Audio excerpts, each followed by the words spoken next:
ইরানে যুক্তরাষ্ট্র ইসরায়েলের যৌথ হামলা, খামেনিকে নিরাপদ আশ্রয় নেওয়ার দাবি তেহরানের, পাল্টা হামলার শঙ্কায় তেল আবিবে জরুরি অবস্থা জারি, আকাশসীমা বন্ধ ঘোষণা, বড় অভিযান শুরুর দাবি ট্রাম্পের।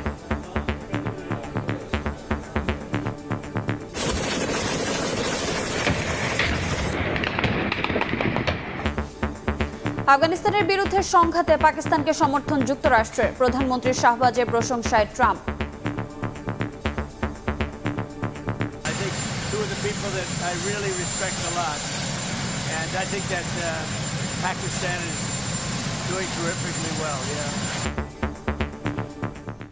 দেখছিলেন প্রধান শিরোনাম। দুপুরের সময়ের সঙ্গে আছি আমি রোজা চৌধুরী। এবারে অন্যান্য শীর্ষ সংবাদ। মানুষের ভাগ্য বদলে নির্বাচনী ইশতেহার বাস্তবায়নের ঘোষণা প্রধানমন্ত্রীর, ছুটির দিনে কর্মকর্তাদের সঙ্গে মতবিনিময়, দুর্নীতিমুক্ত থেকে দায়িত্ব পালনের নির্দেশ। এবারের ঈদযাত্রা আরও স্বস্তিদায়ক ও নিরাপদ হবে, চাঁদাবাজি ও বাড়তি ভাড়া আদায়ের চেষ্টা করলে কঠোর ব্যবস্থার হুঁশিয়ারি সড়ক পরিবহন মন্ত্রীর। পাবনায় বাড়ি থেকে তুলে নিয়ে কিশোরীকে ধর্ষণের পর হত্যা, বাধা দেয় দাদিকেও খুন, ধর্ষক ও আশ্রয়দাতাদের শেকড় উপড়ে ফেলার হুঁশিয়ারি মন্ত্রীর।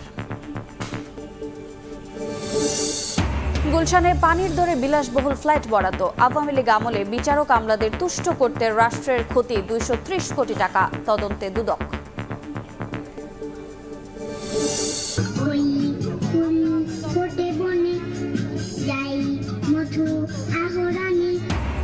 ছুটির দিনে ছোটদের পদচারণায় মুখর অমর 21শে বইমেলা, পাপেট শো দেখে উচ্ছ্বাস, বাবা মায়ের হাত ধরে বইয়ের রাজ্যে ঘোরাঘুরি।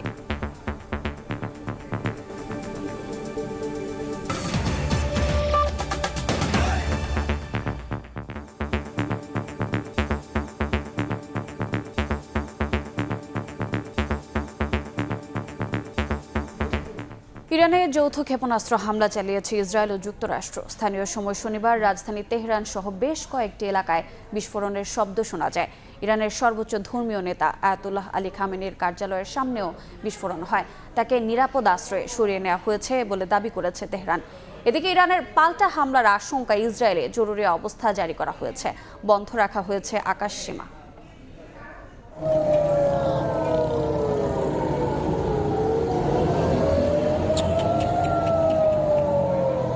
স্থানীয় সময় শনিবার সকালে ইরানের রাজধানী তেহরান সহ বিভিন্ন স্থানে ক্ষেপণাস্ত্র হামলা চালায় ইসরায়েল যুক্তরাষ্ট্র। ইরানের রাষ্ট্রীয় গণমাধ্যম জানায় কয়েক দফা বিস্ফোরণের শব্দ শোনা যায় তেহরানে, বেজে ওঠে সাইরেন। দেশটির সর্বোচ্চ ধর্মীয় নেতা আয়াতুল্লাহ আলী খামেনির কার্যালয়ের সামনেও বিস্ফোরণ হয় বলে জানানো হয়েছে। তবে ইরানের এক কর্মকর্তা জানিয়েছেন নিরাপদ স্থানে আছেন আয়াতুল্লাহ খামেনি। বন্ধ করা হয়েছে আকাশসীমা।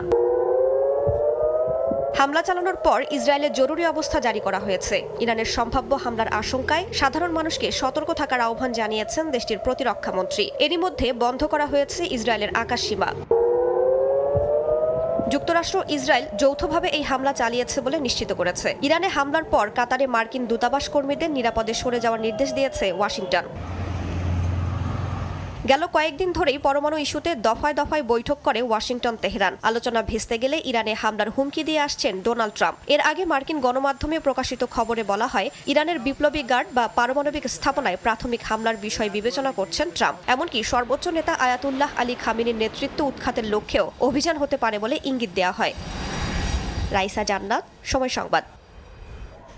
যুক্তরাষ্ট্র ইরান পরমাণু আলোচনার টেবিল থেকে সরাসরি যুদ্ধ শুরু করলো ইসরায়েল। মাত্র 9 মাসের মাথায় তেহরানে আবারও হামলা চালালো নেতানিয়াহু সরকার। ইরানে সরকার বিরোধী আন্দোলন সহ নানাভাবে ইরানের শাসক পরিবর্তনের চেষ্টা চালানোরও অভিযোগ ওঠে যুক্তরাষ্ট্র ও ইসরায়েলের বিরুদ্ধে। তা ব্যর্থ হলো, নতুন করে সংঘাত শুরু করলো দেশ দুটি। ইরান ইসরায়েলের 12 দিনের রক্তক্ষয়ী সংঘাতের বছর পার না হতেই আবারও হামলা শুরু করল নেতানিয়াহু সরকার। গেল বছরের 13 জুন অপারেশন রাইজিং লায়নে ইরানের পরমাণু স্থাপনা ও ড্রোন সক্ষমতাকে লক্ষ্য করে ব্যাপক বিমান হামলা চালায় ইসরায়েল। যুক্তরাষ্ট্র সেই অভিযানে অংশ নেয়। সে সময় ইরানের 3টি প্রধান পরমাণু কেন্দ্রে আঘাতের দাবি করে পেন্টাগন। 12 দিনের সংঘাত শেষে ডোনাল্ড ট্রাম্পের মধ্যস্থতায় যুদ্ধবিরতি হলেও পারস্পরিক অবিশ্বাস চরমে পৌঁছে যায়। এবছরের সংকটের ভিত গড়ে দেয়।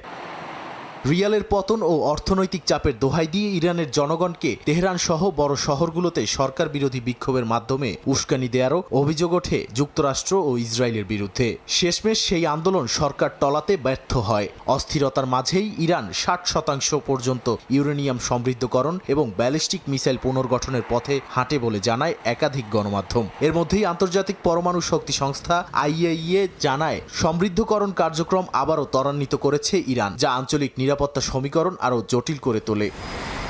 এরপর 6 ফেব্রুয়ারি ওমানের মধ্যস্থতায় জেনেভায় নতুন করে শুরু হয় ওয়াশিংটন তেহরান পরমাণু সংলাপ। ট্রাম্প শর্ত দেন শুধু পরমাণু নয়, ব্যালিস্টিক মিসাইল কর্মসূচি এবং আঞ্চলিক যুদ্ধে মিত্র সংগঠনগুলোকে সমর্থনও বন্ধ করতে হবে। এর মধ্যেই চলে পাল্টাপাল্টি হুমকি। সবশেষ বৃহস্পতিবার জেনেভায় আবারও আলোচনা শুরু করে তেহরান ও ওয়াশিংটনের প্রতিনিধিরা। তবে আলোচনার মধ্যেই হামলা শুরু করল ইসরায়েল ও যুক্তরাষ্ট্র।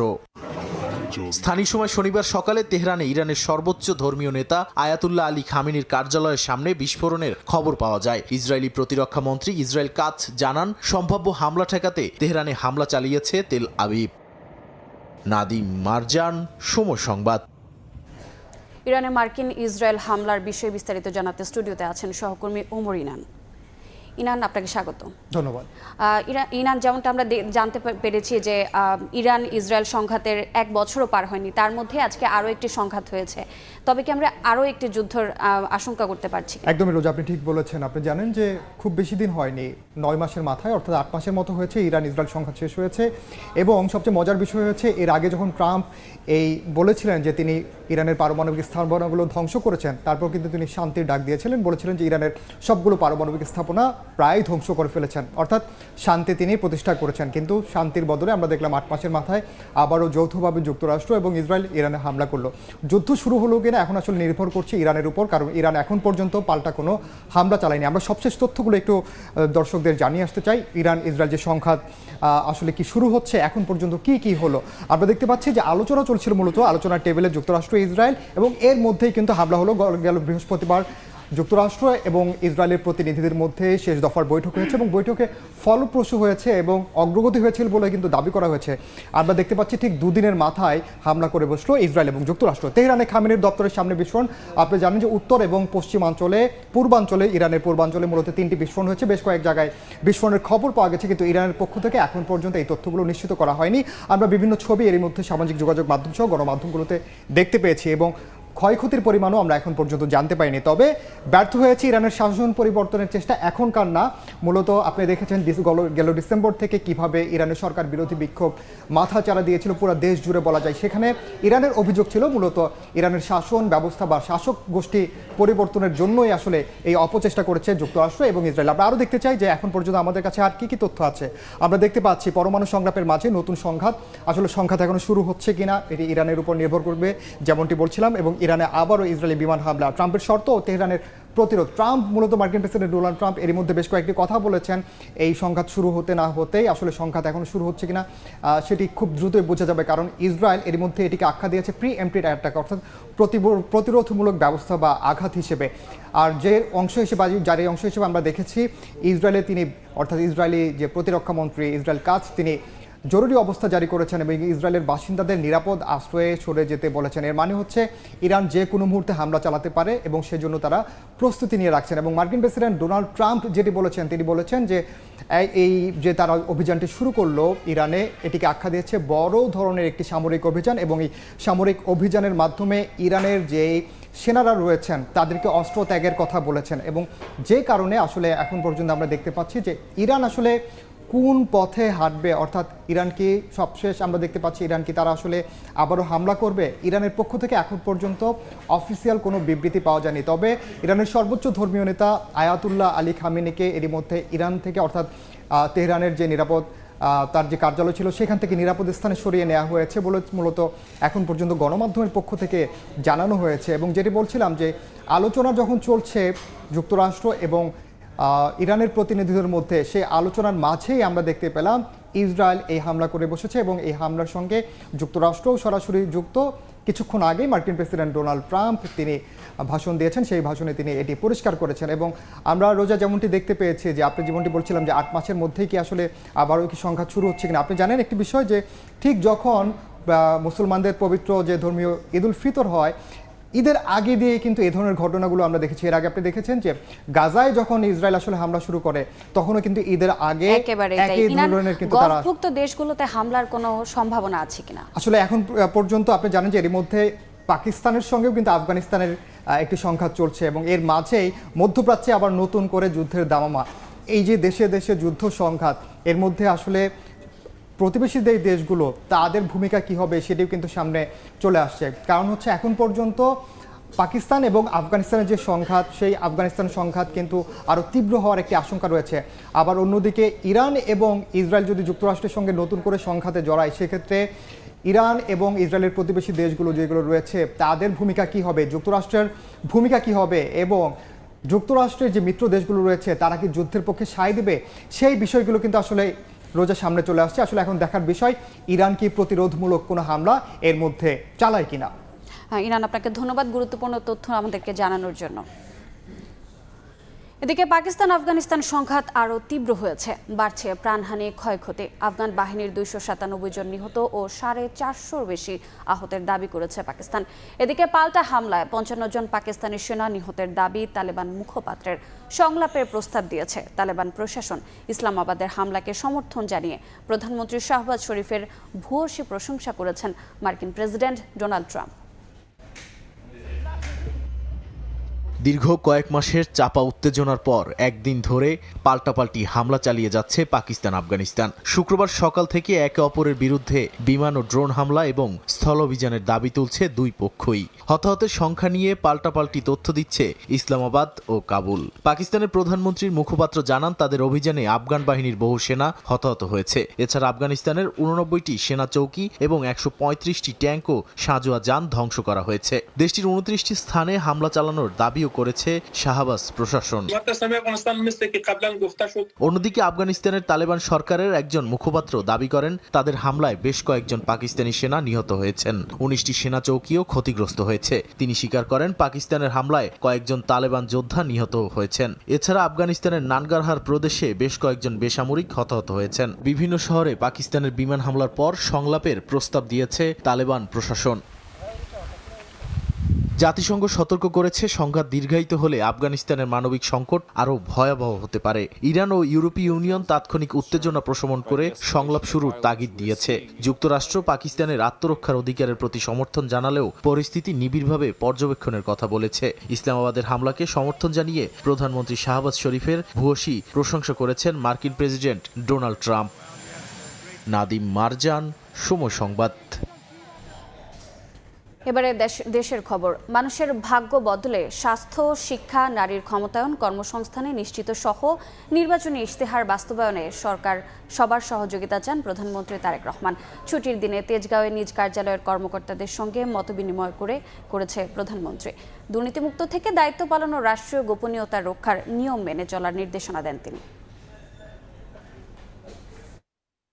সাপ্তাহিক ছুটির দিনে দ্বিতীয় দিনের মতো তেজগাঁও কার্যালয়ে অফিস করেন প্রধানমন্ত্রী তারেক রহমান। সকাল 10:15টায় কার্যালয়ে আসার পর অধীনস্থ দপ্তর প্রধান ও কর্মকর্তা কর্মচারীদের সঙ্গে করেন মতবিনিময়। গত নির্বাচনে জনগণ স্বতঃস্ফূর্তভাবে ভোট দিয়েছে উল্লেখ করে এ সময় প্রধানমন্ত্রী বলেন, বিএনপির যে নির্বাচনী ইশতেহার উপস্থাপন করেছে তা বাস্তবায়নে প্রজাতন্ত্রের কর্মকর্তা কর্মচারীদের সহযোগিতা দরকার। আমরা যদি আমাদের উপর অর্পিত দায়িত্ব সঠিকভাবে আমরা পালন করতে পারি, নিশ্চয়ই আমরা এই যে প্রায় 20 কোটি মানুষ দেশে, যে 55,126 বর্গ মাইল, যে দেশটি নিয়ে আমরা গৌরব বোধ করি, যে দেশটিকে আমরা আপন মনে করি, যে দেশটিকে আমরা আমাদের প্রথম এবং শেষ ঠিকানা মনে করি, এই দেশ এবং এই দেশের যারা নাগরিক তাদের আমরা ভাগ্যের পরিবর্তন করতে সক্ষম। আমরা বলেন, ইশতেহার অনুযায়ী জনগণের স্বাস্থ্য ও শিক্ষা ব্যবস্থার উন্নয়ন সহ নারীর ক্ষমতায়ন নিশ্চিত করা হবে। দেশি বিদেশি বিনিয়োগ সহ নানাভাবে কর্মসংস্থানের মাধ্যমে যুবকদের জন্য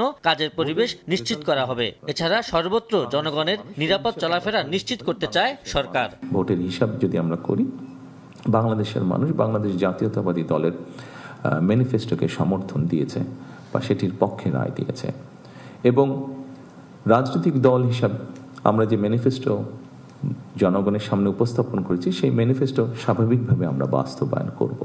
সেই ম্যানিফেস্টোর মধ্যে আমরা উল্লেখ করেছি এই দেশের সন্তানদের শিক্ষা ব্যবস্থাকে আমরা কিভাবে গড়ে তুলতে চাই।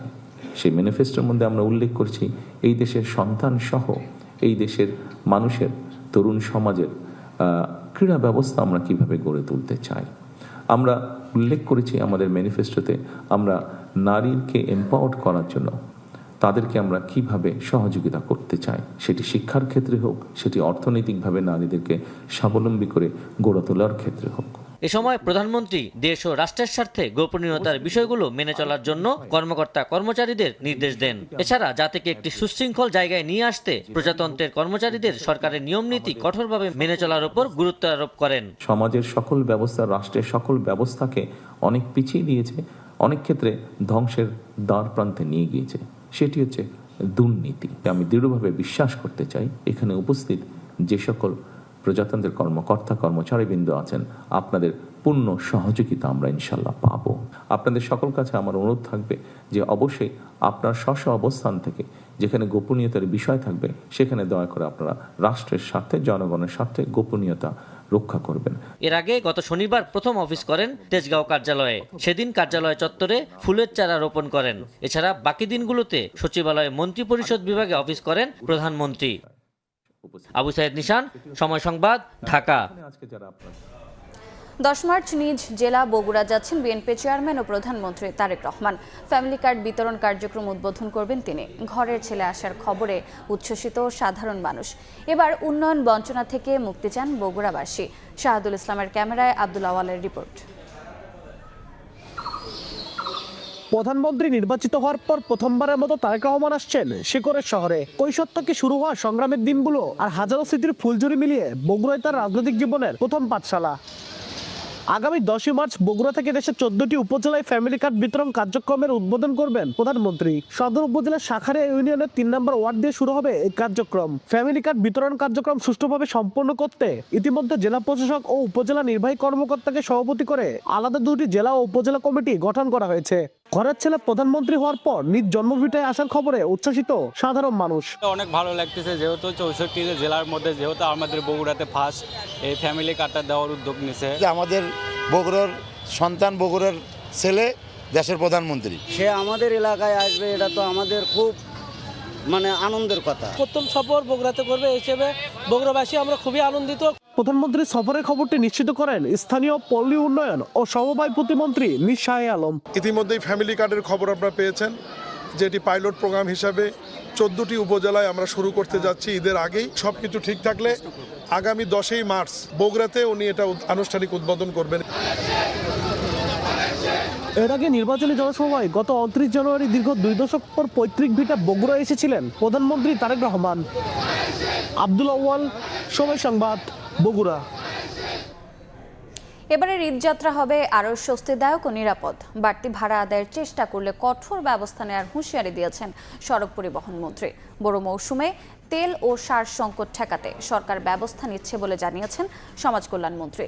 মধ্যপ্রাচ্য সহ বন্ধ হওয়া শ্রমবাজার খোলার বিষয়ে সরকার কাজ শুরু করেছে বলে জানিয়েছেন প্রবাসী কল্যাণ মন্ত্রী।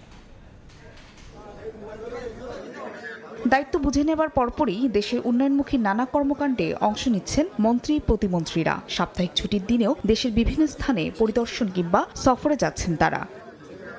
শনিবার সকালে নারায়ণগঞ্জে নদীবন্দরের নির্মাণাধীন টার্মিনাল ভবন এবং ড্রেজার বেইজ কার্যক্রম পরিদর্শনে গিয়ে এবারে ঈদযাত্রা নিয়ে কথা বলেন সড়ক, রেলপথ ও নৌ পরিবহন মন্ত্রী শেখ রবিউল আলম। বলেন, ঈদযাত্রায় বাড়তি ভাড়া আদায়ের চেষ্টা করলে কঠোর ব্যবস্থা নেওয়া হবে। গতবার মোটামুটি একটা স্বস্তির ঈদযাত্রা হয়েছে, এবার তার চেয়ে আরও বেশি মনোযোগী এবং আরও বেশি আপনার তৎপর থাকবে সব সংস্থাগুলি।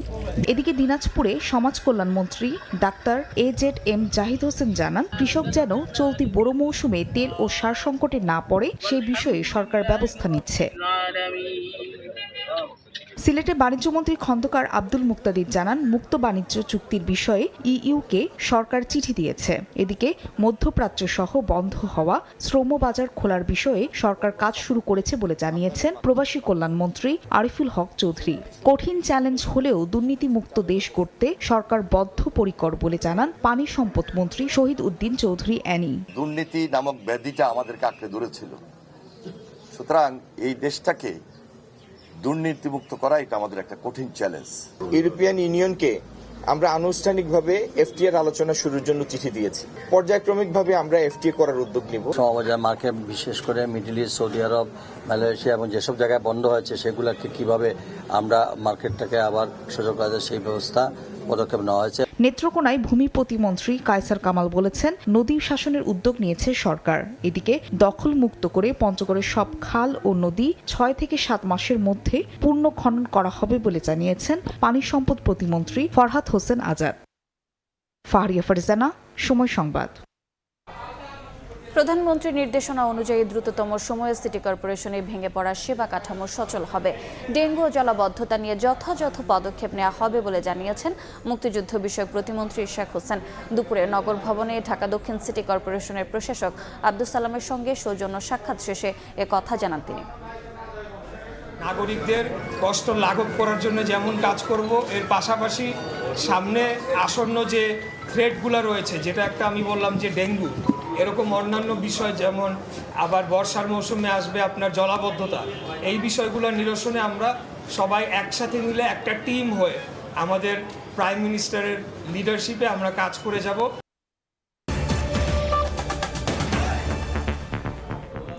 পাবনার ঈশ্বরদীতে ঘর থেকে কিশোরীকে তুলে নিয়ে ধর্ষণের পর হত্যার অভিযোগ উঠেছে। বাধা দেয়ায় খুন করা হয়েছে দাদিকেও। এ ঘটনায় এলাকায় নেমেছে শোকের ছায়া। জড়িতদের গ্রেফতার ও দৃষ্টান্তমূলক শাস্তির দাবি স্বজন ও এলাকাবাসীর। তদন্ত করে ব্যবস্থা নেওয়ার আশ্বাস পুলিশের। সবুজ মোল্লার পাঠানো তথ্য ও আসিফ মাহমুদের ছবি নিয়ে রিপোর্ট। বাড়ির আঙিনায় পড়ে আছে নিথর দেহ। স্বজনদের আহাজারিতে ভারী হয়ে ওঠে পুরো এলাকা। এই চিত্র পাবনার ঈশ্বরদী উপজেলার ভবানীপুর গ্রামে। শুক্রবার রাতে গ্রামে কান্নার শব্দ শুনতে পায় স্থানীয়রা। পরে গ্রামের লোকজন রাস্তায় গেলেও হঠাৎ থেমে যায় কান্নার শব্দ। পরে নিজ বাড়িতে ফিরে যায় সবাই। শনিবার সকালে স্থানীয়রা জয়নাল খাঁর বাড়িতে গেলে উঠানে তার মা সুফিয়া খাতুনের রক্তাক্ত মরদেহ দেখতে পায়। এক পর্যায়ে ঘরের নাতনি জামিলাকে না পেয়ে খোঁজাখুঁজি শুরু করে। পরে বাড়ির পাশে গমক্ষেত থেকে তার মরদেহ উদ্ধার করা হয়। মাঠের মধ্যে সব যায় দেখা যায় ওই জামের নাম হইল। স্বজনদের অভিযোগ, বাধা দেয়ায় দাদিকে হত্যার পর নাতনিকে ধর্ষণ করে হত্যা করা হয়েছে। এই ঘটনায় দোষীদের দৃষ্টান্তমূলক শাস্তির দাবি জানিয়েছেন তারা। আমার সন্তান যেভাবে মারাছে তার থেকে নিষ্কৃত করে যেন ওদেরকে মারে। রক্ত ফলা করে ওখানে দৌড়ে চলে গেল। যাওয়ার পরে ওখানে গিয়ে দেখে যে বিবস্ত্র অবস্থায়, হয়তো হতে পারে ধর্ষণ হতে পারে। জড়িতদের ধরতে মাঠে কাজ করছে আইনশৃঙ্খলা বাহিনী। আমাদের লোকজন যারা কাজ করছে কয়েকটা টিমে, আমরা এটা ডিটেক্ট করে ফেলবো এবং যারা অপরাধী তাদেরকে মূল ঘটনা আপনাদেরকে সামনে অতি শীঘ্রই আমরা উপস্থাপন করব। স্থানীয়রা জানান, বাড়িতে নিহত দাদি ও তার নাতি ছাড়া অন্য কেউ ছিল না। পরিবারে একজন পুরুষ থাকলেও সে তার মেঝো মেয়ের বাড়িতে 3 থেকে 4 দিন আগে বেড়াতে যান। সময় সংবাদ, পাবনা। নরসিংদীতে কিশোরী ধর্ষণের পর হত্যা মামলার মূল হোতা নুরাকে ভারতে পালিয়ে যাওয়ার সময় গ্রেফতার করা হয়েছে। এ নিয়ে মামলার 7 আসামিকে গ্রেফতার করা হলো। সকালে সংবাদ সম্মেলনে পুলিশ সুপার আব্দুল্লাহ আল ফারুক জানান, গতরাতে গাজীপুর মাওনা চৌরাস্তা এলাকায় অভিযান চালিয়ে কিশোরী আমিনা হত্যার প্রধান আসামি নুরাকে গ্রেফতার করা হয়। এজাহারে উল্লেখ করা ধর্ষণের সঙ্গে জড়িত 4 জন এবং সালিশি বিচারে সহায়তাকারী 3 জন সহ 7 আসামিকে গ্রেফতার করা হয়েছে। প্রাথমিক জিজ্ঞাসাবাদে ধর্ষণ ও হত্যাকাণ্ডের মাস্টারমাইন্ড নূর মোহাম্মদ নুরা দায় স্বীকার করেছে। সে ভারতে পালানোর পরিকল্পনা করেছিল বলে জানায় পুলিশ। ধর্ষণ এবং খুন সহ শারীরিক যারা করেছে মোট আসামি ছিল 9 জন। তার মধ্যে আমরা 7 জনকে গ্রেফতার করতে সক্ষম হয়েছি। এই বিষয়ে আমরা তদন্ত অব্যাহত রেখেছি। খুনের মোটিভ সহ অপরাপর কোনো ঘটনা থাকলে সে বিষয়ে উদ্ঘাটনের জন্য জেলা পুলিশ নরসিংদী কাজ করে যাচ্ছে। ধর্ষক ও তার আশ্রয়দাতাদের শেকড় উপড়ে ফেলার হুঁশিয়ারি দিয়েছেন আইনমন্ত্রী মোহাম্মদ আসাদুজ্জামান। সকালে ঝিনাইদহ জেলা প্রশাসকের সম্মেলন কক্ষে মতবিনিময় সভা শেষে সাংবাদিকদের প্রশ্নের জবাবে এ কথা বলেন তিনি। মন্ত্রী বলেন, দেশের বিভিন্ন স্থানে নারী ও শিশু ধর্ষণকারীদের বিরুদ্ধে কঠোর ব্যবস্থা নেওয়া হবে। সরকার আইনসঙ্গতভাবে ফ্যাসিস্টদের বিচার করতে বদ্ধপরিকর বলেও জানান আইনমন্ত্রী। এ ধরনের অপরাধ যেই করে থাকুক এবং তাদেরকে যদি কেউ শেল্টার দিতে আসে তাদেরকে সহ শিকড় উপড়ে ফেলা হবে। বাংলাদেশের রক্তের সিঁড়ি বেয়ে ফ্যাসিস্টদের পতন ঘটানো হয়েছে। বাংলাদেশ গণতান্ত্রিক অগ্রযাত্রায় মহাসড়কে উঠেছে। সুতরাং আইনের শাসন, ন্যায় বিচার, মানবাধিকার প্রতিষ্ঠায় আমাদের সরকার বদ্ধপরিকর এবং সেই পথ ধরে আমরা হেঁটে যাব। রাজধানীর গুলিস্তানের স্টেডিয়াম এলাকা থেকে মানুষের বিচ্ছিন্ন দুটি হাত উদ্ধার করেছে পুলিশ। প্রাথমিকভাবে পরিচয় শনাক্ত হলেও দেহের অন্যান্য অংশের খোঁজ মেলেনি এখনও। ঘটনা তদন্তে কাজ করছে আইনশৃঙ্খলা বাহিনী। শনিবার সকাল রাজধানীর গুলিস্তানে জাতীয় স্টেডিয়ামের ৪ নম্বর গেট এলাকা টাওয়ারের নিচে পলিথিনে মোড়ানো মানুষের খণ্ডিত দুটি হাত দেখতে পান স্থানীয় এক দোকানদার। কালা একটা মনে করেন ব্যাগ আসিল পলি, পরে এটা কি আমি মনে করছি ময়লারিয়া, পরে আমরা উড়াইছি আর বারবার লাগে, পরে খুলে দেখছি, খুলে দেওয়ার পর চিকুর দিয়ে দিয়ে গেছি দুই হাত কাটা। খবর পেয়ে ছুটে আসে আইনশৃঙ্খলা বাহিনীর কয়েকটি সংস্থার সদস্য। খণ্ডিত হাতের ফিউল্লাহ গ্রামের বাড়ি নরসিংদীর শিবপুরে। পুলিশ জানায় এর আগে শুক্রবার দিবাগত রাতে পল্টন এলাকা থেকে বিচ্ছিন্ন একটি পা উদ্ধার করা হয়। খণ্ডিত হাত ও পা একই ব্যক্তির কিনা তা শনাক্তের চেষ্টা করছে পুলিশ। আশেপাশের সিসিটিভি ফুটেজ খুঁজে চলছে ঘটনা উদ্ঘাটনের চেষ্টা। একটা পা পাইছি আর দুইটা হাত পাইছি, এগুলো আমরা যাচাই বাছাই করতেছি আর কি, দেখতেছি। মানে আপনারা কি ধারণা করছেন যে দুইটা পা আর হাত একই মানুষের হবে? আমাদের অনুমান হতে পারে, এরকম হতে পারে, হওয়ার সম্ভাবনা আছে। তারপরে যাচাই সাপেক্ষে বলা যাবে। ওবায়দুল্লাহর দেহের বাকি অংশের খোঁজ এখনো পায়নি পুলিশ। স্বপন আহমেদ, সময় সংবাদ, ঢাকা। আত্মপ্রকাশের এক বছরের মাথায় রাজপথ থেকে সংসদে জুলাই অভ্যুত্থানে নেতৃত্ব দেয়া দল জাতীয় নাগরিক পার্টি এনসিপি। দলটির প্রথম প্রতিষ্ঠা বার্ষিকীতে নেতারা বলেছেন, ভুল থেকে শিক্ষা নিয়ে ভবিষ্যৎ রাজনীতিতে অবস্থান দৃঢ় করতে চায় এনসিপি। 11 দলীয় ঐক্য থেকে নির্বাচন করলেও স্বকীয়তা নিয়ে এগিয়ে যাওয়ার প্রত্যয় নেতাদের। শহীদ অবশেষে পতন ঘটে 17 বছরের স্বৈর শাসনের। উত্তাল আন্দোলনের টান টান উত্তেজনার মধ্যে সে সময়ে এক দফার ঘোষণা দিয়েছিলেন নাহিদ ইসলাম। পরে তার নেতৃত্বে আসে নতুন রাজনৈতিক দল। গেল 28 ফেব্রুয়ারি আত্মপ্রকাশ ঘটে জাতীয় নাগরিক পার্টি এনসিপির। রাজনীতিতে আসা এই দলটি হরহামেশাই ছিল আলোচনার কেন্দ্রবিন্দুতে। ত্রয়োদশ সংসদ নির্বাচনের শুরুতে এককভাবে নির্বাচনের সিদ্ধান্ত নিলেও নানা সমালোচনা উপেক্ষা করে পরবর্তীতে জোটবদ্ধ হয় জামাত ইসলামের সঙ্গে। 11 দলীয় জোটের পক্ষ থেকে 32টি আসনে প্রার্থী দেয় এনসিপি। জোটের সাংগঠনিক শক্তি ও তরুণদের মধ্যে জনপ্রিয়তা এনসিপিকে এনে দিয়েছে জাতীয় সংসদে 6টি আসন।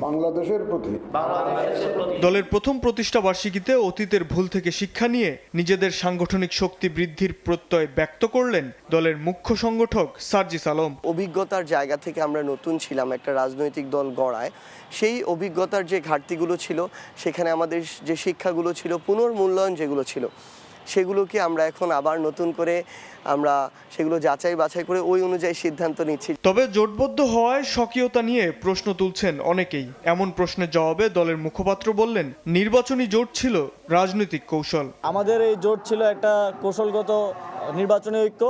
তবে এনসিপির রাজনীতি সবসময় আমরা বলেছি যে আমরা আমাদের ডিস্টিংক্ট কিছু নেচার অ্যান্ড ফিচার আছে এবং সেগুলো নিয়েই আমরা আমাদের রাজনীতিটা করব।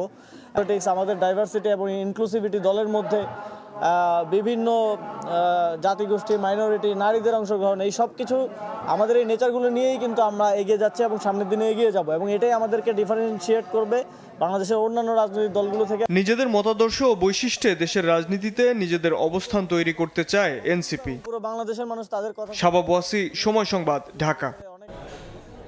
গুলশান কাণ্ড, বাজার দরের অর্ধেক দামে প্রভাবশালী আমলা ও বিচারপতিদের বিলাসবহুল ফ্ল্যাট বরাদ্দ দিয়ে রাষ্ট্রের 230 কোটি টাকা ক্ষতির অভিযোগ উঠেছে। আওয়ামী লীগ আমলের এই রূপসা প্রকল্পের অনিয়ম ও নেপথ্য সিন্ডিকেট ধরতে মাঠে নেমেছে দুদক। বিস্তারিত তাসলিম তৌহিদের প্রতিবেদনে। রাজধানীর অভিজাত এলাকা গুলশান, যেখানে একটি ফ্ল্যাটের প্রতি বর্গফুটের বাজার মূল্য প্রায় 30,000 টাকা, অথচ রাজুক তা বিলিয়ে দিয়েছে নামমাত্র মূল্যে।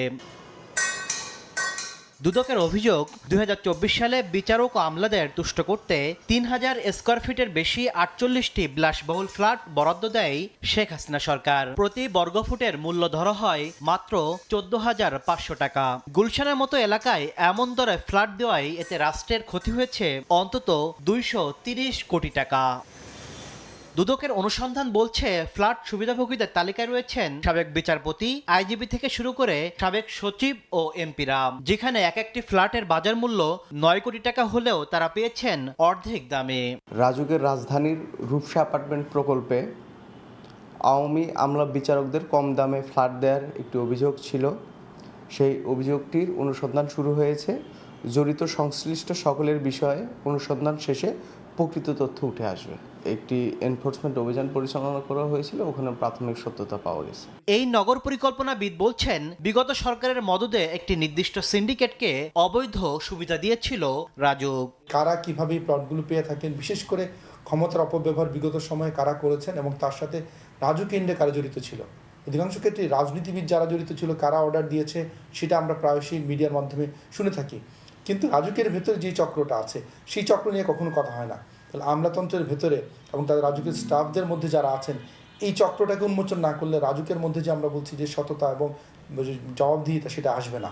ফ্ল্যাট বরাদ্দে এই অনিয়মের ঘটনায় ব্যবস্থা নিতে রাজুক চেয়ারম্যানকে চিঠি দিয়েছে দুর্নীতি দমন কমিশন দুদক। তাসনিম তৌহিদ, সময় সংবাদ, ঢাকা।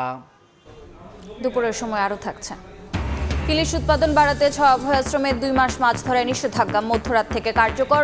ঈদের আগে আয় বন্ধে জেলেদের উদ্বেগ, কষ্ট লাঘবের সহায়তার চাল বিতরণ শুরু।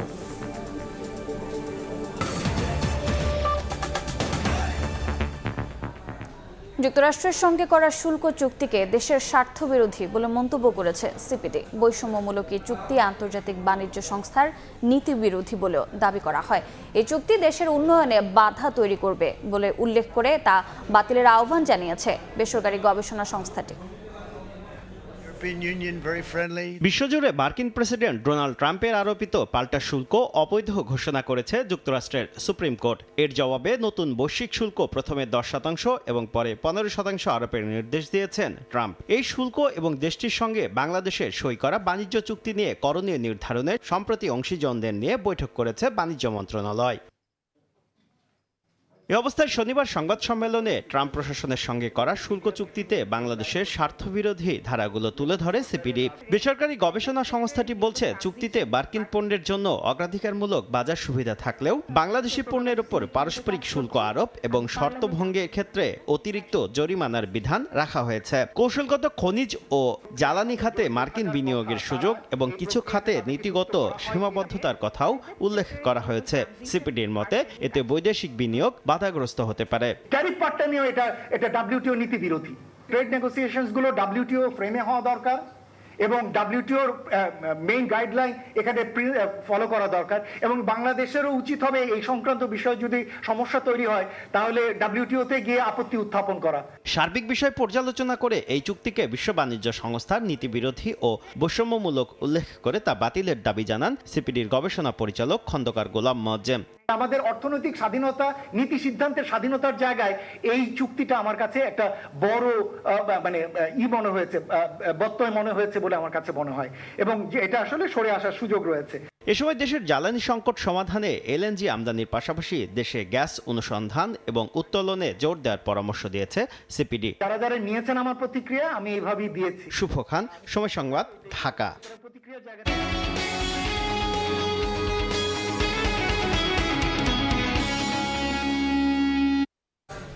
ছুটির দিনে জমজমাট রাজধানীর বিপণী বিতানগুলো। রমজানের প্রথম দিকে বেচাকেনা কম থাকলেও এখন বাড়ছে। ভিড় কম থাকতে আগেই কেনাকাটা সারতে চান ক্রেতারা, তবে অভিযোগ বাড়তি দামের।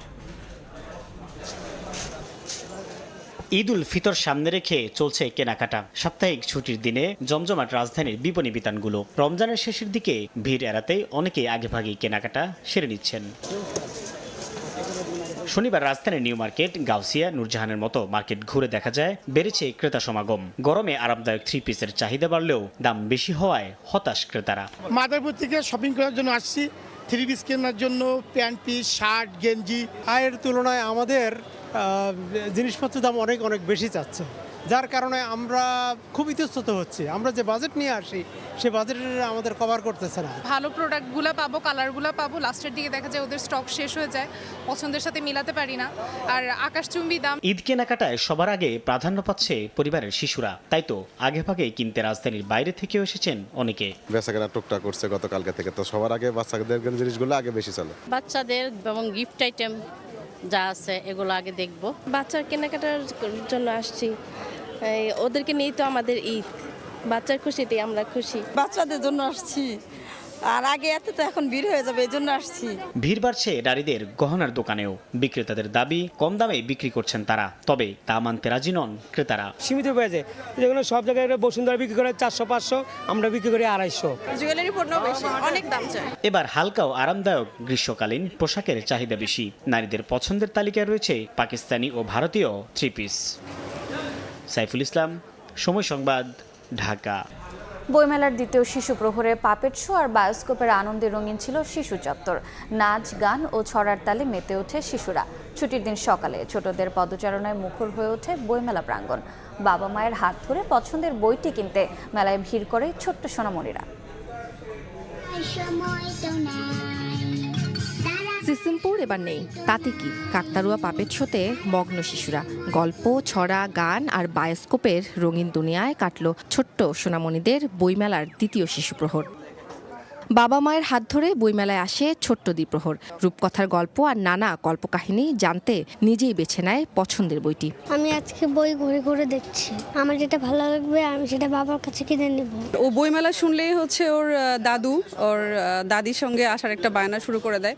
এখানে আসলে একই জায়গায় অনেকগুলো বইয়ের, অনেকগুলো প্রকাশনা, অনেকগুলো বই দেখতে পায়। এবারের বইমেলায় শিশু কর্নার স্থানান্তর করা হয়েছে সোহরাওয়ার্দী উদ্যানের মুক্ত মঞ্চের পাশে। পরিসর কিছুটা ছোট হলেও বই কেনা ও ঘুরে দেখায় আগ্রহের কমতি নেই শিশুদের। ছাগল দেখলাম, তারপরে দুইটা পিচ্চি দেখলাম, তারপরে বল দেখলাম, তারপরে বাঘ দেখলাম, বাঘ পায়রা মাথায় দিয়ে তায়রা, বউ সাজবে কালকে, চড়বে সোনার পালকি। আমি সেখানে পাপের শো দেখেছি। বিক্রেতারা বলছেন শিশুতোষ বইয়ের প্রতি আগ্রহ আশা জাগানো। এবার তো বইমেলা হবে কি হবে না এর ভিতরে ছিলাম, তারপরে বইমেলা যখন হচ্ছে সব বই পাইপলাইনে আছে, মানে চলে আসবে 1 সপ্তাহের মধ্যে বই, নতুন বই চলে আসবে। কিছু কিছু কার্টুনিস্ট যে বইগুলো, এইগুলো বাচ্চাদের কাছে বেশি গ্রহণযোগ্যতা পাচ্ছে এবং তারা এই বইগুলো বেশি কিনতে স্বাচ্ছন্দ্য বোধ করছে। শনিবার মেলায় নতুন বই জমা পড়েছে 13টি। পাশাপাশি প্রতিদিনের মতো থাকছে বইয়ের মোড়ক উন্মোচন অনুষ্ঠানও। উম্মে হানি, সময় সংবাদ, ঢাকা। মধ্যরাত থেকে দেশের 6 অভয়াশ্রমে শুরু হচ্ছে মাছ শিকারে 2 মাসের নিষেধাজ্ঞা। সরকারের এই সিদ্ধান্তে ইলিশ উৎপাদনের সম্ভাবনা বাড়বে। সরকারি খাদ্য সহায়তার চাল বিতরণ শুরু হলেও ঈদের আগে আয় বন্ধে উদ্বিগ্ন জেলেরা। শেষ সময়ে নদীর বুকে জাল ফেলতে ব্যস্ত জেলেরা। তবে এই দৃশ্য আর দেখা যাবে না আগামী 2 মাস। 1 মার্চ থেকে 30 এপ্রিল পর্যন্ত শুরু হচ্ছে 6 অভয়াশ্রমে মাছ ধরায় নিষেধাজ্ঞা। পটুয়াখালী তেঁতুলিয়া নদী সহ বিভিন্ন নদ নদী থেকে এরই মধ্যে জাল ও নৌকা নিয়ে তীরে ফিরতে শুরু করেছেন জেলেরা। তবে রোজার মাসে আয় বন্ধ হয়ে যাওয়ার শঙ্কায় তারা। এইটাই নদীতে অবরোধ দিয়ে থাকে, তাহলে আর কেমনে মানুষ চলবে? যে চাল দেয় সরকার, ওতে 2-4 দিনের বেশি যায় না। সরকারি নিষেধাজ্ঞা অমান্য করে মাছ ধরলে জাল জব্দ, জেল জরিমানা সহ কঠোর ব্যবস্থা নেওয়া হবে বলে জানান প্রশাসনের শীর্ষ কর্মকর্তা। যারা আইন মেনে চলবে না তাদের বিরুদ্ধে সকল আইন শৃঙ্খলা বাহিনীর সহযোগিতা নিয়ে অভিযান পরিচালনা করব এবং মোবাইল কোর্ট পরিচালনা করব। নিষেধাজ্ঞা সফল করতে চাঁদপুরের পদ্মা ও মেঘনার জেলেরাও মাছ ধরা থেকে বিরত রয়েছে। তবে আয়ের পথ বন্ধ থাকায় পরিবারের সদস্যদের নিয়ে কষ্টে দিন কাটছে তাদের। আমরা দুগা জাইলা কাটা সাইল পাই, হ্যাঁ শান্তি মতন পাই না, ঠিক মতন পাই না। চাল লগে মনে করেন এই যদি টাকা পয়সা আম করে দেয় তো তাঙ্গুলি আরো ভালো হয়। যদিও নিবন্ধিত জেলেদের জন্য 40 কেজি করে চাল বিতরণ করা হবে বলে জানান জেলা মৎস্য কর্মকর্তা। সরকারি যে প্রণোদনা 4 মাস প্রতি মাসে 40 কেজি চাল, ওটা তো চলমান থাকবে। অভয়াশ্রমে সব ধরনের মাছ ধরা বন্ধ ঘোষণার পাশাপাশি জাটকা ক্রয় বিক্রয়, মজুত ও পরিবহনও নিষিদ্ধ করেছে সরকার। ফাহরিয়া ফারজানা, সময় সংবাদ। আবারও ইরান ইসরায়েল হামলার খবর। যুক্তরাষ্ট্র ও ইসরায়েলের যৌথ হামলার পর পাল্টা আক্রমণ শুরু করেছে ইরান। ইসরায়েল অভিমুখে ইরান ক্ষেপণাস্ত্র ছুড়েছে বলে খবর প্রকাশ করেছে দেশটির রাষ্ট্রীয় টেলিভিশন। ইসরায়েলের সেনাবাহিনীর পক্ষ থেকেও বিষয়টি নিশ্চিত করা হয়েছে। এরপরই ইসরায়েলের উত্তরাঞ্চলে বিস্ফোরণের খবর পাওয়া গেছে। তাৎক্ষণিকভাবে হতাহত কিংবা ক্ষয়ক্ষতির বিস্তারিত তথ্য জানা যায়নি। এরই মধ্যে বন্দর নগরী হাইফা সহ বিভিন্ন জায়গায় সতর্কতা সাইরেন বাজানো হয়েছে। ইসরায়েলের সাধারণ নাগরিকদের নিরাপদ আশ্রয়ে চলে যাওয়ার নির্দেশ দেওয়া হয়েছে। এর আগে হামলার আশঙ্কায় জরুরি অবস্থা জারি করে ইসরায়েল বন্ধ করে দেওয়া হয়েছে আকাশসীমা।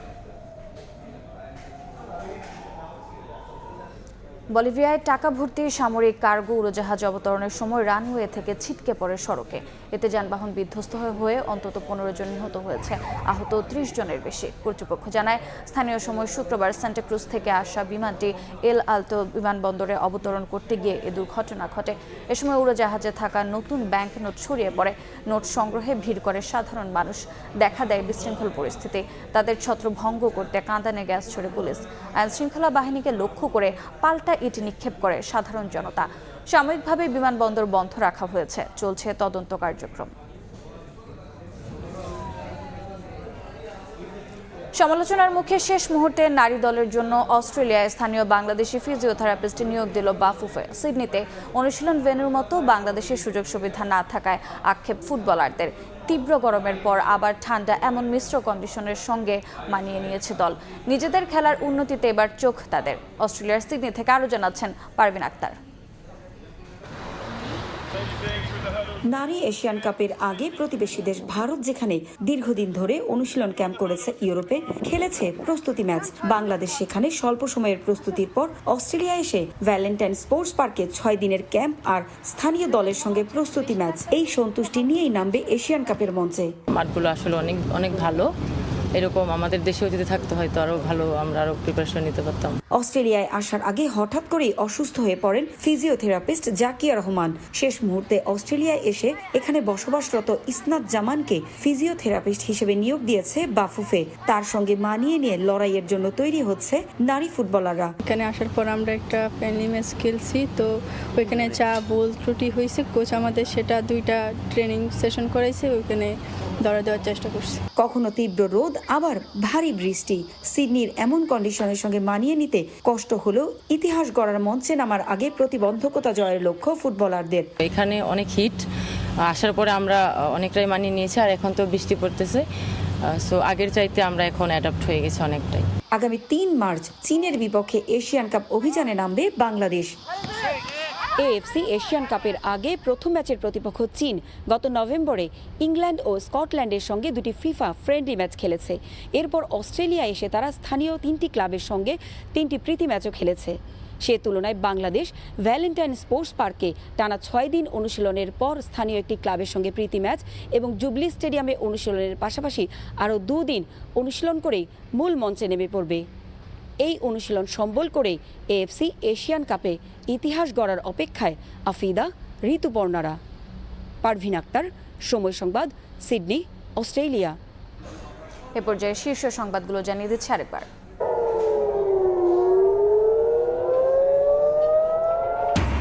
ইরানের যুক্তরাষ্ট্র ইসরায়েলের যৌথ হামলা, বড় অভিযান শুরুর দাবি ট্রাম্পের। তেল আবিবে পাল্টা হামলা শুরু তেহরানের। খামেনিকে নিরাপদ আশ্রয় নেওয়ার দাবি। মানুষের ভাগ্য বদলে নির্বাচনী ইশতেহার বাস্তবায়নের ঘোষণা প্রধানমন্ত্রীর। ছুটির দিনে কর্মকর্তাদের সঙ্গে মতবিনিময়। দুর্নীতিমুক্ত থেকে দায়িত্ব পালনের নির্দেশ। এবং পাবনায় বাড়ি থেকে তুলে নিয়ে কিশোরীকে ধর্ষণের পর হত্যা, বাধা দেয় দাদিকেও খুন। ধর্ষক ও আশ্রয়দাতাদের শেকড় উপড়ে ফেলার হুঁশিয়ারি মন্ত্রীর।